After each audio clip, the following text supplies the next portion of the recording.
Hello, everyone. We are back. I guess that's our saying. That's the saying. It's been a long time, at least a month or two, and a ton of things have happened. Yeah, it's been about 2 months actually. Last time we filmed was in August, but Davis and I have been busy with. It's not an excuse, but we've had other things going on that we're going to recap in this podcast. It's just kind of taking our time, and we've been focusing on that specifically. But here we are.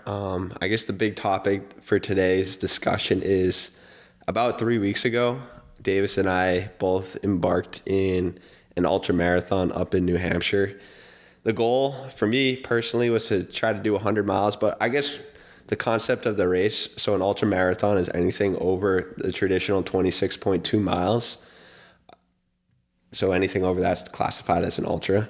This event was 30 hours to do as many miles as you want. You could go the full 30 hours. You could go less than 30 hours. It was pretty much just for fun. There really was no real winner. It was more just people were out there pushing themselves to however many miles they want, 45, 30, 75, 80, whatever. And Davis and I both did that. That was on Saturday, October 15th. That was the race. The race concept was on a rail trail. It was 7.5 miles out. It was like kind of like a trail run. Yes, I would say so. Dirt, gravel, some rocks mixed in, some woods. Yeah, a little bit of hiking. Nothing crazy though. But yeah, 7.5 miles out, 7.5 miles back to make a 15-mile loop, and you just did as many as you could do. It's called the Ghost Train Trail Ultramarathon as well. It's in southern New Hampshire if anyone's interested and wants to do it in the future. Great community event, and there are a lot of people from Boston area, New Hampshire, Vermont. So it's really good. Yeah, it was. I guess to start off, Davis, what were your thoughts on it, and what were your results, and did you meet expectations? Just give us your breakdown. Hey, let's throw it out there. So Brennan beat me. He put up 75 miles in about 17 hours. He did one more 15-mile loop than me. I made it 60 miles in about 13 hours. So, I mean, those are long distances. People would tell and say that's far, even if you go in that car. So at the end of the day, it was a great event. I'll say Brennan motivated me. I did it last year. I only made it 45 miles. This year, Brennan came out. We hit that 45-mile checkpoint an hour earlier. I went for another lap, but then I was just buried. I was probably dehydrated. Brennan was telling me to drink more because by the end of it, I was just throwing up pretty much every step. I couldn't hold a run without making horrible noises and just throwing up. It was like nothing I've ever heard coming out of my body. So, yeah, I just ran until I couldn't run anymore. And that's it. Yeah, did you, like, thinking back and having time to I don't know how much you thought about the race, because I feel like you just got right back at it right after the race. You maybe rested a few days and you were back running. But if you were to do it again, what do you think? Because I'll just give people some context. So as Davis mentioned, last year he did 45 miles at the same exact race. This year we beat his 45-mile time by over an hour-ish. Yes. To over an hour. And then, so Davis and I we were split up the entire race up until like that 45-mile mark. And then we went back out together on that last loop. Bren helped me out when I was just getting beat down out there. And kind of setting the scene and having people at home visualize it. It was right around, we started that loop around 5 o'clock-ish. So the sun was starting to set in about an hour. So we knew going out, it was going to get dark. Oh, yeah. So we had our headlamps on. We were all ready to go. And Davis was hurting. Oh, yeah, it was bad. It was bad. I thought he was going to pass out, to be honest, but he was able to make it.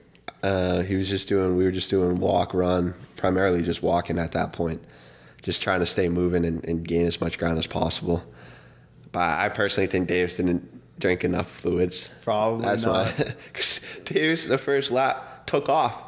Because it was a big crowd of probably like 400 people, and it went bottlenecked, and we were trying to navigate our way around people, and we're probably sitting at like a 15 to 10 minute mile per pace, and Dave's like, all right, dude, I'm gonna head out. This is too slow, and he cooks. You went out like, what was that first lap you went really fast. I went about 8-minute miles. Why'd you go that fast? What was your mindset? So one of my mindset things that I'll read about a lot is that some of the top coaches recommend that you run for pace. And so I always try to go out hard. And people probably see this if they see my training runs. I'm always running pretty much as hard as I can, because the theory is if you can't hold the pace for 1 mile, you can't hold it for 10, you can't hold it for however long you want to go. So I go out and I say, okay, this is the pace I'm going to hold. I just go as long as I can. And once I burn out, I burned out. And I guess, I completely miscalculated on this. Well, I guess 60 miles is still pretty good. But yeah, I'm just training, trying to get better each day, doing a lot of different events. I mean, even this year, we look at running races, triathlons. So just going out, having fun. Sometimes it works out great, and sometimes it probably beats me down. Because even going into this event, I mean, my longest run was only, I think, maybe 22 miles. So Yeah. I definitely hadn't trained for that type of distance, but I still wanted to push it. And I found out I can go harder, faster, and Bren pushed me to get there. Yeah. You're more about speed, it seems like. I just go out and just go as hard as I can every day. Yeah. But, yeah, pretty much. So that happened, mile 60. Brendan was a lot smarter on the pacing. Yeah, I was going way slower. I was going way slower, but for me, I hit my breaking point at about mile 66. So we were probably at mile 55, I would say, and Davis was like, "Yo, dude, just go ahead of me. I can't do this." To get back there. He was pretty much like the walking. What is it? The walking wounded. Walking Dead, maybe the zombie. No, I don't know. You kind of looked like a zombie. But I started running. I got back. Our cousin Craig, he was there to help support us on the last lap, and I made my bad decision because kind of also helped set the scene. It was a campground, and along the road at the checkpoint at home base, people would set up tents and chairs. So we had a tent and some chairs. And after the mile 60, it was probably like 9 o'clock, and it wasn't too cold. I mean, I was pretty warm just because I was running and the sweat was going, and I was tired, massaging my legs. Probably spent about 20 minutes between mile 60 and when I started going out. And when I was going out, there was porta potties about 100 yards from where our setup was, and then you would continue on into the woods. And I got to the porta potties, and I was like, it's kind of cold. I was like, I don't want to go back, get my clothes. I'll just go run and be It's back. probably like a football field, Yeah, like maybe 100 I'll be yards. like, no worries, I'll be back in like 3 hours. Boy, was I wrong. That was the worst. That was decision number one that went bad, because once I got out there, I was running by myself and doing well. And then about mile 66, I hit my wall, and I started walking, and the temperature dropped. It was probably like mid 40s, and all I was wearing was running shorts, a shirt, the Inspire shirt, which is similar fabric to this, and a light dry fit UMass t-shirt, sweatshirt. And I got so cold. It was brutal. Yes. And that last lap ended up taking about 5 hours. So I was out there suffering, walking. People were passing me who were walking. That's how slow I was walking. And then in the dark, and it was rough. Yes. There's nothing like it. You're just out in the woods, pretty much alone, just trying to get through it. But the interesting thing, I don't know if you experienced this as well, because going into this race, I know we had put out that at least I was trying to attempt 100 miles. So even though 75 miles is a crazy amount, it's a crazy distance. And it was funny because this was like the first time that I can really remember where I didn't hit my goal, but people were still congratulating me for what I had accomplished. Yes, it's a weird feeling. I didn't really have that runner's high. I felt almost, because what was going through my head is growing up, we used to watch the Navy SEAL TV show, and the guys would ring the bell when they were quitting and then put their helmet down and be like, oh, that guy's a quitter.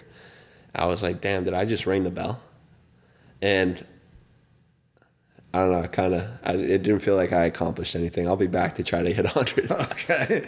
Yeah, my take on it is, it's just set up, it's structured, so it's such a challenging event. It's just run until you can't run anymore. And so it's run and walk at the same time. But I think the craziest thing is, because I don't know if something that I kind of realized too is with racing, it was always about who can do the fastest. Like it was like, oh, like cool, you can do a marathon, but how fast can you do a marathon? But in this, the concept of doing one activity for 30 hours straight is a feat in and of itself. Like regardless if you're going wicked slow, just being out there for 30 hours is tough. Yes. So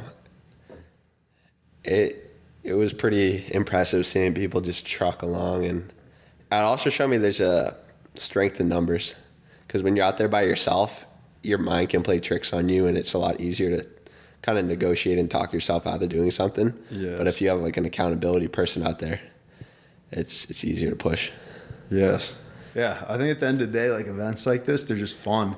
You get to find out, I mean, what you're made of, how you're going to react, and you just try to keep getting better over and over, and you just I got a question for you. throw it out there. Because something I've also seen and heard is people talk about doing hard things to grow as an individual and then making other things easier. But my thing is, I don't think one specific event most of the time won't alter your life completely. No.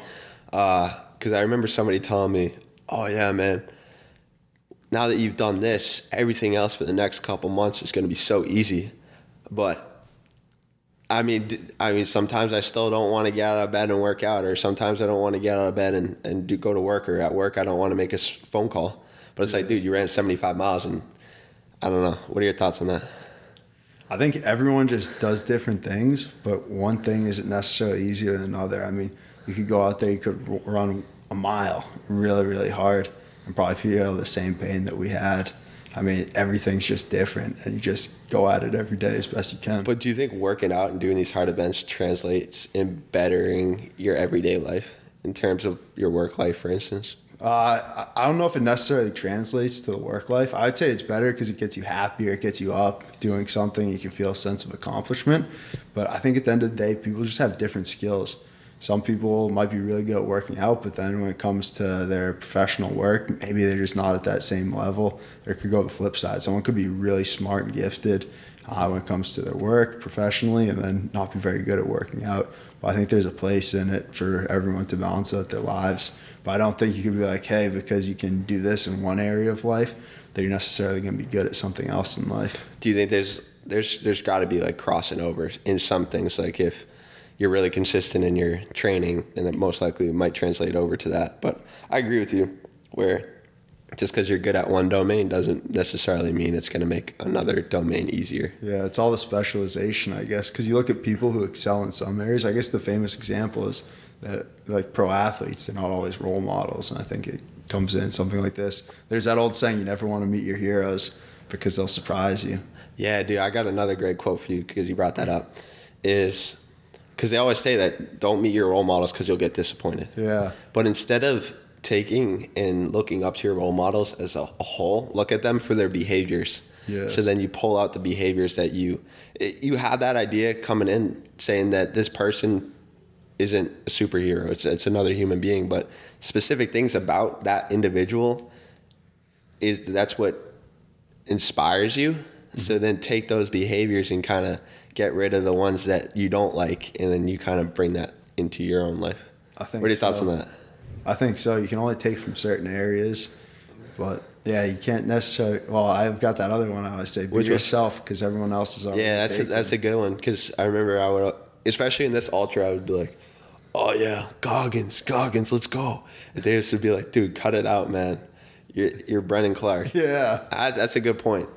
You're writing your own story, doing your own things. Your life is completely different. You just can't even understand the experiences where everyone comes from. Yeah, so you can have these people that you look up to and take their behaviors, but at the end of the day, what you're saying is embrace who you are and build your character, build yourself up to somebody that you're happy with. Yes. I guess. And you never know who's watching, when they're going to remember you from, things like that. So it's always. Yeah, you had a story recently. You want to tell the story from this weekend? Yeah, we'll give an abbreviated version, but just being in the Boston area, pretty much everyone knows everyone. Small community. And so because of that, wherever you go, you're bound to see people you know, people who might recognize you going to UMass and being from a town right next door. People either know you, they've seen you, or they know someone that knows you. And so because of that, I get constant reminders where I always have to represent myself, my family, my friends and community well, because someone's always watching, and it could be 5, 10, 20 years later. I'm only 25, so it doesn't get much longer than that. But someone will be like, hey, I remember you from this. And I just hope that when they remember me, it's for something good. Well, tell the story from this weekend. I can't give the full stories. I don't want to put... Yeah, but you can kind of abbreviate it. No. Okay. But I can share. Basically, we've had some big things going on recently. A couple big projects. Obviously, one that y'all probably followed was the CFA, where I had a failure. I didn't get a passing score again after putting in a lot of hours of hard work. So I guess that's a case where maybe the work ethic can translate, but maybe the skill set from one area doesn't translate as well. But that was probably a negative side. Didn't get it done. But on the positive side, I've been doing some automation projects, and they've made major impacts, I would say, on people's lives from the feedback I'm hearing, because you just get to the point where people are performing these same processes day after day, but you can look at it and you can write some pretty easy codes that take care of it and do the people's work for them. And so because of that, the people get the decision. They can either get more downtime, go on vacations, take life easier, or on the flip side, they could be more efficient. So other clients will choose to take on more work and they'll make more money from it. So just opening up people's time so they can have opportunities and do more, think more, as opposed to just doing manual clicks. Yeah, that's Davis's big thing. Not recently, but Past couple of years. yeah, he's all about this idea of innovation and automation. Not innovate. Yeah, I guess innovation and automation to help people. He said this today: to work less and do what and enjoy life more. Yeah, so that's what Davis is trying to do right now. And he did mention he was not. He failed the CFA the second time around, which happens. I mean, you tried and it doesn't always work out. Because I think that's another thing that I've been. Because I don't know if it's social media or what, but people think like, oh yeah, do you believe in if like you keep putting in the time, the work, you eventually can succeed, or do you think some people just aren't meant to do certain things regardless of how much? Because everyone's like, oh, the potential is limitless. It's limitless. You just got to put your mind to it. What are your thoughts on that? Yeah, Brandon and I talked about this. We have debates all the time, and this is one that comes up. I'm a big believer in it's a mix of talent and work. Some people are just going to be flat out more talented where they don't have to work as hard. Dave's big example is athletes. Athletes, yeah. Some people are just naturally gifted. I think a lot of times it's easy for us to see it athletically because you can look at a person. They're bigger, they're faster, they're stronger, they have more muscles, whatever it is. It's easy to see. But intellectually, it's not as easy to see. If you look at someone, you can't tell what's going on in their mind. Humans are unpredictable, as we find out emotionally, intelligently as well. But some people are just going to have better gifts in different areas. And so you've just got to find, like what you say, something that's going to put you in a good position to succeed where you have some natural ability. And you might find it right away. It might take time. I mean, who knows? We might not find it till we're 50. But that's a good point. It's about finding where you're natural. Because it seems like everyone has something. I don't know. I guess I can't speak in majorities because there's always outliers and whatnot. But just finding what fits your strengths and then trying to get as far as high as you can in that domain is what we're trying to do right now. Yes. But it's an experiment. So a question I have for you again, I have a lot of questions for you. Keep going. How do you know when to quit and then try something new? It's tough. It depends for everyone where they are in their activity. Sometimes people do have necessity. A lot of times you'll hear people that give up their dream because they need money. They have to make ends meet. And maybe if they went another couple of years, they would have hit it, but maybe they wouldn't have, but something forced them not to. A lot of times people just lose interest. I mean, life changes a lot. Your emotions, thoughts, something that you loved when you're 12, by the time you're in your 20s, maybe you don't love it the same way. Yeah, a lot of young kids have dreams of becoming a pro athlete, for Exactly. instance. But why do you think that? I feel like there's just such a negative connotation. I don't know if that's the right word around the word quitting. Like quitting is associated with being a loser.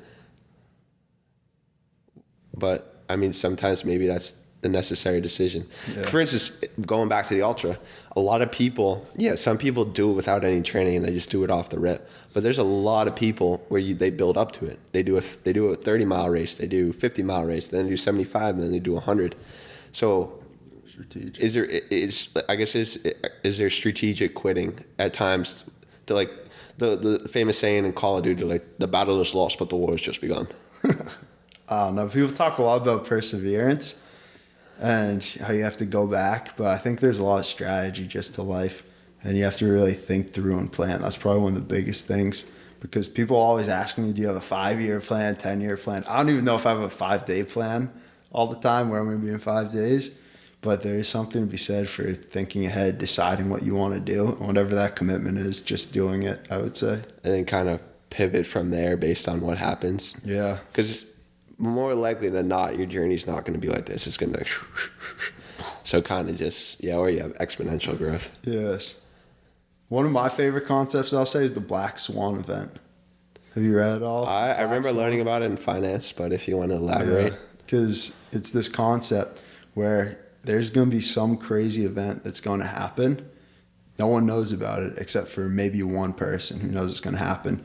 Things like the pandemic. No one can anticipate it, but maybe if you're in some of these advanced circles of elite society, government, maybe you get a warning earlier on. So you know whether it's an hour before, a week before, a day before, year before, that something crazy is going to happen. And so there might be someone out there that knows they're going to put you in an opportunity where you're going to just absolutely excel. Or sometimes you can see it. A lot of times, even with the coaching, sometimes you can see that kids are really going to succeed before they even know it. So like someone knows that something big is about to happen, but everyone else doesn't quite see it. Well, so is it about trying to find the Black Swan event? I don't know. Not necessarily about finding it. If you can find it, sometimes you can make a lot of money. But the concept is that there are just going to be things that don't appear right away, but they're just going to occur and they're going to change the world. Interesting. Yeah. But someone's always going to see it first. And so to everyone else, it's a black swan. It's a crazy event out of nowhere, but someone else had to draw it up. So everything has a cause and effect. Yeah. And then some people will see that event as out of the blue, like holy crap type of thing, but then somebody is behind it. Yeah. One of the author's primary examples, which it stinks to have to bring it up, but it's 9/11. Because to everyone else, surprise attack, the place is getting wiped out, lives are lost, absolute tragedy. But in reality, the people in those Al-Qaeda circles knew it was planned, whether it was days, months, years in advance. They could have told you, hey, this is going to happen. But to everyone else, it's a huge catastrophe. So just things like that. And right now, there could be someone somewhere in the world that knows something crazy is going to happen tomorrow. And to us, it'll seem like random event, craziness. But to someone else, it's just... What happens if you're the person behind a Black Swan event? I don't know. Is Black Swan, does it always have to be something negative? It could be positive. It could be negative. People don't know. Maybe you're going to come up with an invention tomorrow that's going to change the world. And that could be a positive black spot. So it's just anything is it the majority of people see as a surprise? The majority of the people will see it as a surprise, but someone always knows ahead of time. So it could be good or bad. Yeah, I mean, talking politics, we have some election coming up. Well, midterm elections coming up in a few days, which will probably change policy in the U.S. And out there, someone probably has a pretty good idea who's going to win. But to us, we have no idea. Interesting stuff. I don't know. That just came up out of nowhere. Yo, Sunday conversations. It's also daylight savings full day today. Yes. So the body clocks are getting rearranged. But That's my thing. Maybe you have something really big coming up around the corner, bro. maybe Team Inspire does. We'll see. Yeah. But I guess any last thoughts on the past couple months, I guess? Life has been busy and crazy. Yeah, you're Just coaching going football all now. the time. Coaching football, it's absolutely awesome. Kids get me fired up just to be a part of the program. And yeah, it brings back a lot of memories. But I would say right now, just going right up till Thanksgiving. It's just like being on the high school schedule back in the day. Yeah. Last thing I'll leave with, I guess, is I heard a great quote. Actually, it's from Coach Coley, Okay. your cross-country coach. He was saying that when it comes to working out, building teams and programs, the 22 hours when the kids aren't actually doing the sport, practicing, going to meet, are probably as important or more important than the actual time when you're doing the event. So he's saying he can only do so much when he's coaching, but it's about the kids bonding, forming friendships, pushing each other, just flat out having fun that's really going to build the program. And I thought that was really insightful because I never thought about it. I always think, hey, how can we make that workout, the 2 hours, better and better? But he's saying you have to think holistically about the whole day. So how do you, as a coach, what do you do? What's your job then? Because you can only control those hours that the kids are at practice for. He was saying one key tip he has is to make sure that the kids interact with each other. So whether it's a senior watching out for the freshman or just trying to build some of those bonds so that when the kids are coming, oh, do I want to do this sport next season? They remember, okay, there was someone that said hi to them in the hallway, stood up for them, or made them feel good, and it'll drive them back. And then maybe freshman, sophomore year, they're okay. They put in the hours. By the time they're junior, senior, they're a significant contributor. Or if nothing else, they're pushing other people to be better. Yeah, no, that's a good point. What I also realized too as I've gotten older is unless you're physically gifted growing up, in order to get really successful at sports or any, I'm just going to use sports because that's what we're talking about right now, is It's easy to see also. you really have to put the time in throughout the entire year. Because if you think about a sports season, it's only, maybe 15 weeks, if that. Yes. You can only High school. get so much better in a 15-week period. The real development happens in the off season. Yes. It's crazy. It sounds simple now, but I didn't. It's harder too when you're juggling multiple sports as well, and there's all these things about specialization and overtraining. So you kind of have to balance all that, but you really have to, even if it's just like an hour a day, just skill work. Yes. It plays a huge difference. Yeah, you're spot on, because the other day one of the players was like, oh, I want to get so much better in the off season and keep improving. I'm like, I forgot there even was an off season where you're going to see this crazy development. Yeah, and especially in high school, the physical growth is huge, because I remember each high school season, you just come back and you'd be that much better. And I don't know if it's a combination of you growing up and getting bigger and developing your skills, but then also the older kids leaving. And then you're playing kids your age or younger, which also plays a big factor. Because when you're younger and you're playing kids 3 years older than you, it's going to be a lot harder. And now I'm going to go back and I'm going to bring this into Brandon's current life right now. All right. Because he's just talking about the ultramarathon and how after 75 miles in his race, he felt, am I there? Am I let down? Am I disappointed? But for him, he said this in the past as well, it's like being a freshman or something. You're brand new. You're just trying it for the first time. You just never know how you're going to improve. Maybe it turns out to be something you're good at and you'll just keep improving and improving. Maybe you'll hit that point of realization where you need to try something else. And maybe it's not even quitting, it's just trying something else. Yeah. So I would say, it's just a process, and it'll be exciting to see where Brendan goes. He's got a lot of big things happening. Yeah, we both do. And I bet a lot of you watching this also as well, because I know if you're watching this, you're big into just growth. Yes. Just physically, mentally, spiritual growth, and just trying to better yourself as an individual. Because I know that's what I'm doing, and I hope that's the message we're trying to convey. I guess I don't even know if that's the right word, but just trying to push yourself each day and just be the best version of yourself. I think so. Just push yourself each day, find where your limits are, and just have an open mind to try something new. Quote to end the podcast, Davis. You want to say it about you're the only one. Oh yeah. What was it again? The quote is, "Be yourself because everyone else is already taken." Let's go. All right. Have a great week.